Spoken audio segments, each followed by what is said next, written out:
we're gonna do some bold predictions today. A little bit maybe relating to some of those preseason games, but also big picture, what we think is going to happen and who's going to determine championships in 2022. It's always fun. We do our bold prediction show as we get ready for the NFL season every year.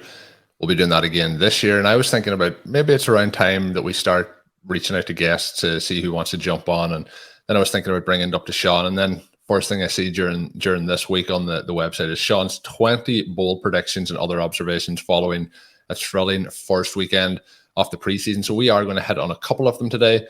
I will be linking the article in today's show notes. So if you want to check out the full thing, I would highly recommend going and doing that. Shawn, I will go first here and then I'll let you jump to the next one. But there's one that's going to get our listeners excited. There's one here that I think definitely was going to get Ben Gretsch excited, and that was that Trey Lance will finish as the QB1 overall in fantasy. And that was after they played the Packers this past weekend, and they had he had a nice touchdown pass to Danny Gray, 76 yards. We are excited about Trey Lance very much so. I think regardless of the preseason week one or not, I think this was certainly in our envisioned range of outcomes. And I will sneak ahead to the second one, which was our Jalen Hurts will. So we are very much aboard the Russian quarterback train here as we head into the season.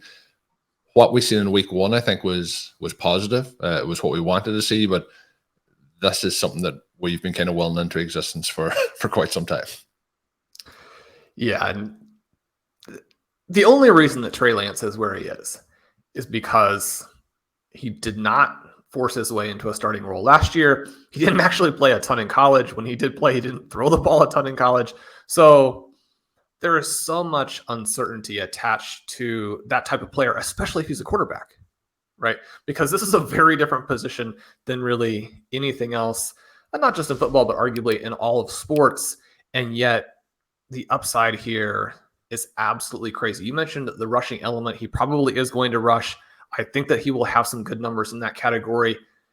I'd be surprised if he gets into that Lamar Jackson range, but I guess that's not impossible. The reason that Trey Lance and Jalen Hurts are so exciting at this point is that they have so many ways that they can win. And if they play really at any level that doesn't get them benched, they're going to be fine for you in fantasy. So that's a pretty low level, right? I mean, just don't get benched. But if they play okay, then they're going to more or less justify their draft position. But if they play well, then they're going to be up there with Josh Allen. They're going to scream by guys like Patrick Mahomes and Justin Herbert. And a little bit of it is that we want to see that because we do have a lot of roster exposure to these players. But when you have that much dynamism as a rusher, and yet you also have the best weapons in the NFL. I mean, you look at the 49ers, and there's so much buzz now around Brandon Ayuk, right, who was the invisible man last year. Now, second half of the season, especially week 11 on, he did rectify things, actually had very good numbers. You pull up the stealing signals tool, and you will see that on a per route basis, all three of those guys, including George Kittle and obviously Deebo Samuel, are very, very impressive. But now you also have Danny Gray. I mean, they're going to be able to put so many different players out there, and you have redundancy. The run game as well. Well, you have the run game, and those guys are going to move the sticks. But if somebody gets hurt from this group, you're not suddenly going to go down to just a couple of guys. You'll still have multiple weapons. You look at what the Eagles did in their preseason game with Devontae Smith out. And I think people are massively underrating what Devontae Smith, number one, means to this offense, and number two, what he could do this year, even with A.J. Brown and Dallas Goedert in place. And one of the things that we saw is even with A.J. Brown not catching a pass, they go down the field, they score, Dallas Goedert gets the touchdown. There was actually a play right before that where a rushing TD from Hurts was called back. I mean, everything that you would want to see in terms of the thesis for that player for this season was out there front and center. I can't wait to see these teams play. And one of the things I've been debating a little bit with Ben, we went into a little bit on our ship chasing main event draft. I'm not against A.J. Brown or Deebo Samuel, and especially Samuel have a lot of shares, but it's just so incumbent upon you to also get exposure through the guys who just aren't nearly as expensive. Because if you do run into a problem with A, the fact that the QB is going to scramble, or B, the fact that there's so much target competition, you want that exposure to be on someone who's probably pretty similar in terms of what their upside is. And yet the price creates this buffer to where you can be wrong, or you can be wrong at different points in the season and still come through. So we did take Brandon Ayuk last night. I think that Ayuk and Smith right now, two of the very best picks in fantasy. Yeah, and the one thing, we talk about opening up multiple pathways to victory in our fantasy football teams, but if you look at both the Eagles and the 49ers, you mentioned the depth that the 49ers have, the Eagles also with a lot of depth, and in terms of the pass catching ability that those guys have, but coming from the quarterback position, they have the rushing capabilities, they also have the pass catchers to help them put up those points. But the key I mentioned with the running backs, and I think you could also pair the running back situation, even though I'm not in on Miles Sanders, with the Eagles. I think the way these teams are going to stress defenses is just going to open it up so much for the quarterbacks as well. So super excited for both of those guys heading into the season. Let's hope either one or the other, Shawn. And your prediction will be right. You've two attempts here to get that one bowl prediction right. But yeah, it's going to be fun. The next one, Shawn, it hits close to home, and we have to head on here, and it's Romeo Doubs of the Green Bay Packers. You mentioned that he will lead the Packers in receiving, and it may not be close. We obviously have Christian Watson back in camp over the last couple of days. How are you feeling now as the wide receiver situation starts to still be very, very murky in Green Bay? We're recording this show on Friday. Reports over the last 24 hours that Aaron Rodgers' preferred trio of wide receivers includes Randall Cobb and Sammy Watkins, and we know that Shawn is not on the Sammy Watkins train here. So how do we see this shaking out over the next 4 weeks? And the key here is the next 4 weeks takes us to the week one, basically, of the season. But what we're also looking at is how that progresses throughout the NFL season. And let's say when we get to week 6, who is the wide receiver one on this roster? Shawn, your piece here writes up that you have a feeling that that's going to be Mr. Romeo Doubs. Well, one of the fun parts about this time of the season, both for the written word and podcasts, is that you put something out and, half an hour later, it no longer seems all that timely. We've gone a decent stretch here without me really impugning your guy. We had on the non-football show. I actually phrased that question that it was Aaron Rodgers' trio of wide receivers that he wished to have, just to see what we would get as a reply. So I'm looking forward to this. Yeah. In the non-football show, we had a question about a listener really wanted to try and convince you that Brett Favre and not Aaron Rodgers was the Packers QB that you should love, you should have on your excellent background there. I do have both of them here, though. Well, you were resistant, though, to really buying into Brett Favre. Yeah. I don't know. Colm, it seems like Aaron Rodgers goes out of his way at every opportunity to try and prove that, number one, he's an old curmudgeon. Number two, he's not a very good leader. Number three, he's not a good talent evaluator. Number four, I don't know. Just you want to win, right? I mean, do you want to win the NFC Championship? So you get to the NFC Championship, and the Packers are good, right? You've got one of the best quarterbacks in football. You've got a fantastic coaching staff. You probably have, a 75th percentile overall roster, because it's not just Aaron Rodgers. So you can make some mistakes. You can do some of the squirrely stuff that he did last year by not playing in games, not doing this, that, or the other thing, and still be in a good position like they were last season. His comment here is that these guys are making mistakes. Well, do you want them to make mistakes now, or do you want them to make mistakes in the NFC Championship game? Because these guys are way too good in comparison to Sammy Watkins and Randall Cobb, who have been done forever. It's not like these guys were done last year. These guys have been washed up for a long time. There's no way that those players keep Christian Watson, one of the already, just instantly, one of the best athletes in the NFL, and Romeo Doubs, who's been probably, including like George Pickens and the first round stars, has been like the best rookie wide receiver in training camp across the entire league.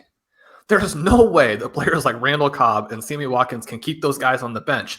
So do you want to lose some games in the first 2 months and get them ready to win the NFC Championship game and go to the Super Bowl, which the AFC, despite being far superior, has managed to lose a couple times recently? Or do you not want to? I mean, this is mind-boggling to me, right? I mean, you're talking about a guy who won't throw interceptions even when it's in his team's best interest because he doesn't want to look bad. And now he doesn't want to go out there and throw a pass where somebody's going to be like, oh, Aaron Rodgers doesn't have it. There's nobody over there because one of these guys ran the wrong route. Instead, he just wants Randall Cobb and Sammy Watkins to knock it open. So it's like you and I could cover Randall Cobb and Sammy Watkins. So, yeah, this Tell is us how you're ready, Phil Shawn. It's a little frustrating, right? But I am excited for the rookies. I do think it's going to be exciting for Green Bay Packers fans. It's only a matter of time. You look at that preseason game, and 16 routes, including a play that was called back. It is a play where he just flat out dropped a pass, but 8 targets on 16 routes because he's getting wide open at will. And that was one of the things that people were concerned about. They're like, you watch his tape and he's playing against small schools and say, okay, he's not this amazing run after the catch guy. He's not transcendent in terms of getting open. Maybe that some of the different types of timed athleticism isn't what we want. Although one of the reasons why they liked him is because the GPS numbers, I believe, at the Senior Bowl were really, really good. And they're like, this guy's actually more athletic than people realize. He does all that, including scoring a long touchdown, and maybe had a play that could have been an additional touchdown and another play in the game where if he's not underthrown and interfered with at the same time that he makes a big play. And then like 2 practices later, we're going to be calling these guys out to the national media. But good and bad. It's what you get with Aaron Rodgers. Maybe this is one of those things where that type of motivation works. So we'll see. But I think Shawn missed the other reports that came out after it with Aaron Rodgers meeting with the rookie wide receivers the following morning to discuss, different things. I think it's been overblown, and I'm surprised that Rodgers hadn't come out and said this much earlier. I was talking over the last week to a lot of people around the fact that Rodgers had been hyping up the talent of Romeo Doubs, and part of that being that he usually tears these guys apart from the very start and says that they're not good enough to be in the starting lineup from the opening moment. So the biggest part of the praise that I have taken off his performance in training camp so far has been the fact that Aaron Rodgers openly praised him, but then 2 days later, he kind of remembered what he normally does and shut it back down. But I do think that these wide receivers, as you mentioned, it's going to shake out that these young guys are going to step up. But it may take a couple of weeks longer, but there is no doubt that at this point in time, he is far and away ahead of where he was expected to be at this time of the preseason. So we'll see how that plays out, Shawn. I do think that it's going to be a different looking Packers offense, and I'm excited to see how both the rookies perform this year. And I'm on board with that one. But I'm also, I had been not really drafting much off Christian Watson prior to his injury, but as the ADP has slipped over the last couple of weeks, I've been adding him. And as you mentioned, the athleticism, he is going to be raw, but I think there's going to be an interesting offense there with the Packers wide receivers, because you mentioned Cobb, you mentioned Watkins. Those guys are well past their prime, and that leads to having opportunities for these younger guys coming through. And then it's also interesting to see what happens with Alan Lazard. But I'm excited for the Packers. You mentioned the roster overall. I've touted that I think they're going to have the best defense in the NFL this season. So I think there's a good chance that they're back in the mix when it comes to the playoffs. But that is going to be fun for us and fantasy to see how it shakes out. And it would be much more exciting if it's the young rookies versus the washed up veterans, Shawn, that make that impact here. But we'll see. We know Aaron likes his buddy Randall Cobb, and we'll see what happens there. A couple of ones to go through here, a little bit rapid fire. You mentioned Sam Howell is and always has been the best quarterback prospect in this draft. He also has the situation down in Washington with the Commanders, and of course they traded for Carson Wentz. But are you saying that we have a chance this year to see him get some work pretty early, and work past that Carson Wentz trade, and the Commanders aren't afraid of looking bad in this situation? Yeah, the part that's so interesting about this is sort of the human psychology element, right? Because anytime that you do anything, and this doesn't relate specifically to Washington, it relates to all of us, then you have incentive and you have emotion tied up in making that look good. And so they don't want to give away valuable picks and then immediately turn around and be like, well, that was ridiculous. But the fact that It was ridiculous, though. Well, it probably was, yes. But the fact that unlike teams like Seattle, who like came out after the draft and said, okay, well, we actually had a really good grade on Sam Howell, but we thought, what's the point of having someone who's just going to be a backup to Geno Smith and Drew Lock? You're like, what's the point of that? I mean, obviously the point of having a backup to those guys would be that you may have actually a starting quarterback. So the fact that Washington actually pulled the trigger, now they're in the position to be Seattle from all those years ago when they drafted Russell Wilson, even after they had given a big contract. Yeah, because he'd had this like 500-yard or 400-yard passing game against the Detroit Lions in week 17. They got off of that mistake and onto something that allowed them to then be a Super Bowl champion. So I mean, it's possible that Washington could get off that too. And I mean, I do think that the coaches need to win, and that's going to be a hard decision, right? Is like, how much does a limited bad veteran help you compared to a rookie who's going to make different kinds of mistakes, but also has this tantalizing upside? And, you know, a lot of it too is a willingness to do what the quarterback does the best. And one of the things that I think is just very hard, right, is, I mean, Kyle Shanahan had a great season in that rookie year for RG3, and yet it wasn't exactly the way he liked to run offense and what he envisioned to eventually put together a Super Bowl caliber team of the kind that he's put together there in San Francisco. And so didn't really want that, even though he was able to make that work. It's hard when you have these extremely complex offenses with, you know, voluminous playbooks and, you know, so much detail, and you feel like, okay, to be a legitimate NFL franchise, we need to run all of this, we need to develop all of this. If we're going to win a Super Bowl, we've got to do those kinds of things. And then to say, okay, well, the rookie QB just isn't ready to do a lot of that, and the things that he does really well, maybe we don't even do. And so we would have to create this alternate plan for him. When you hear people talk about Sam Howell not being ready, I mean, he was the guy, and you can go to the RotoViz Rookie Guide. You can watch film if you so desire. You can go to all different kinds of sources and look at what Howell did compared to these other rookie QBs. And you can see that in terms of age-adjusted and experience-adjusted trajectory, he's way ahead of them from a production standpoint. And usually with these guys, the question is either the production isn't there or the physical talent isn't there. With Sam Howell, you've got production, you've got a big arm, you've got this plus rushing ability. And so, and then you have to like really pick and say, okay, well, he's got everything that we look for, but stylistically, we've got some issues. Maybe the feet aren't in the way that we want them here. You know, he's throwing off of balance. He's picking the wrong guy to throw to, even though he's making these big plays. You know, we don't like some of that, even though production and physicality are there. I don't know. I mean, this hasn't been rapid fire because I'm very invested in Sam Howell, but I'd love to see the Commanders give him a shot and try and develop him. Because one of the other things is just that if he's not the guy, I mean, Carson Wentz isn't the guy. Like the situation with some of these other teams, I mean, you need to know what you want to do for 2023. So, and you know, we could have another preseason game this weekend where he falls apart. So you always want to keep some of those expectations in check. But even in preseason, even against the other team's deep backups, you just don't have that many occasions throughout the course of, you know, a decade or 20 years or what have you, where a guy comes out and flashes quite like that.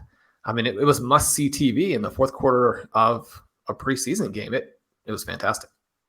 Yeah, and I'm hoping that we're on to that. Being over in Washington, spending some time with Zachary Kruger, as we mentioned at the start of the show, we were listening to some Washington sports talk radio, and let's say they have a lot of faith in Carson Wentz and how they're talking things through. A player they don't have a lot of faith in, Shawn, that you also mentioned in this article, but we won't dive into it today. We'll tease it for the listeners, is Antonio Gibson. They are not invested in him. They are all aboard the Brian Robinson bandwagon. So check that out in Sean's piece. But that seems to be the way it's playing out in Washington. Each day, the reports seem to be getting bleaker and bleaker for Antonio Gibson ahead of the season. The player I do want to talk about, Sean, though, that we did catch in a preseason game, catching a touchdown, that is Tyquan Thornton, who we've talked quite a bit about on the show over the last couple of months, but looks to be developing into the way that we want to see him getting action early in the season, but started off the preseason pretty hot here. He did. He had a play early where Brian Hoyer underthrew him. He might have had not a touchdown because there still was a player who had the angle, but a big game. Then they do get further down the field. He scores a 2-yard touchdown. His cut in the end zone was, we'll just call it nifty, right? I mean, he looked good. He got open at will. Some of the reporting coming out following the game, discussing their practices over the last couple of weeks, again, emphasizing that Thornton is not just a deep threat, right? And one of the scouting reports on him coming out of Baylor is that this guy has a great work ethic. He is extremely smart. He's going to figure these offenses out. And you look at the Patriots and making this decision to take him over George Pickens and Sky Moore, that part of it may, 5 years from now look wrong still, because those guys look like they could be very, very good. But you just do not have too many players in the NFL who have 4.28 speed. I mean, he's slender, but he's not a tiny guy. I mean, he's 6'2". So you have this element to where he could be the perfect guy for this offense. Now, does that translate into a lot of fantasy points in his rookie year? I mean, probably not, because they have a deep depth chart. There are questions about, what's going to happen to Nelson Aguilar. Why isn't Kendrick Bourne catching any passes in practice? I mean, Thornton is at least part of the answer to that.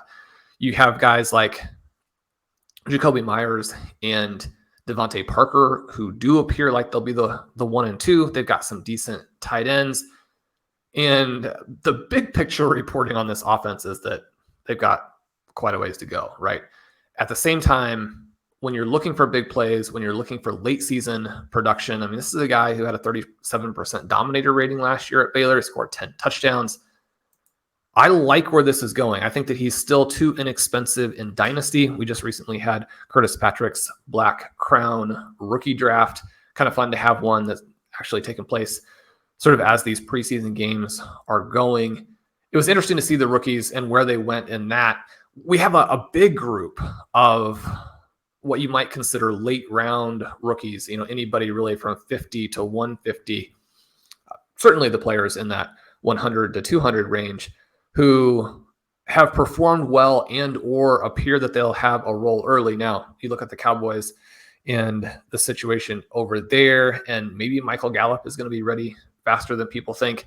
But when you look at Jalen Tolbert and his possibilities for the offense, I mean, I don't know that, Gallup has an advantage on him in experience. And especially if you're probably not a star, you're hoping to be a solid NFL starter, then, that experience matters, because you don't necessarily have like Jamar Chase talent that's going to propel you to what he did. But I don't know there's really a gap between Gallup and Tolbert from a talent perspective. So, I don't even know that having Gallup back, number one, hurts him that much, or number two, helps the Cowboys that much. Now, it helps them because they do need some depth. They just have very little behind CeeDee Lamb. But it's interesting to hear so many stories of depth receivers playing well. I don't know that we're going to get big fantasy impacts from them, but it is certainly filling out this rookie class that has been much maligned. And definitely at the receiver position, I think it's going to end up being very solid.